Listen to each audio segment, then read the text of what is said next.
Je m'appelle Mathilde, je suis ergothérapeute au Centre Calvé depuis 7 ans. Le Centre Calvé fait partie de la Fondation PAL.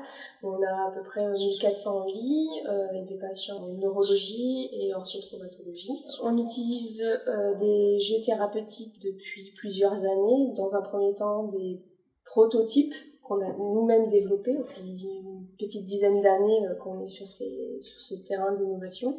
Et ensuite, ça fait à peu près maintenant depuis 2 ans qu'on travaille avec Medimove, de Naturalpad, où les jeux sont intégrés au sein du service d'ergothérapie depuis une bonne année. On est 20 ergots, on a à peu près 10-15 à l'utiliser de manière régulière avec nous les patients qu'on accueille au quotidien, donc de la neurologie centrale, l'essai médulaire et l'orthopédie et traumatologie.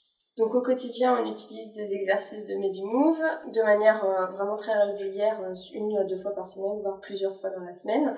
Sur une séance, ça dure entre 10 minutes à une demi-heure en fonction de la pathologie et des objectifs qui ont été posés entre le patient et le thérapeute. À l'heure actuelle, on voit que les patients sont de plus en plus motivés, ils ont envie de revenir, ils ont envie de retester d'autres jeux. Il y a une motivation qui est augmentée par rapport à des séances un peu plus traditionnelles et un peu plus compliquées, un peu plus pénibles, avec les mêmes objectifs.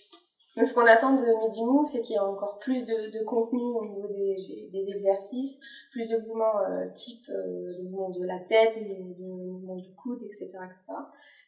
Ensuite, on aimerait vraiment que ça nous aide au quotidien pour bilanter le patient, pour ensuite avoir une marge de progression, autant pour le patient que pour avoir un retour médical, pour voir l'évolution globale du patient. On a remarqué que lorsque les patients sortaient des centres de rééducation, les performances baissaient un petit peu au domicile. Donc ce qu'on attend, s'il y a une possibilité que les jeux thérapeutiques soient utilisés au domicile, déjà de maintenir les performances du patient et éventuellement, pourquoi pas, d'améliorer leurs performances sur leur lieu de vie.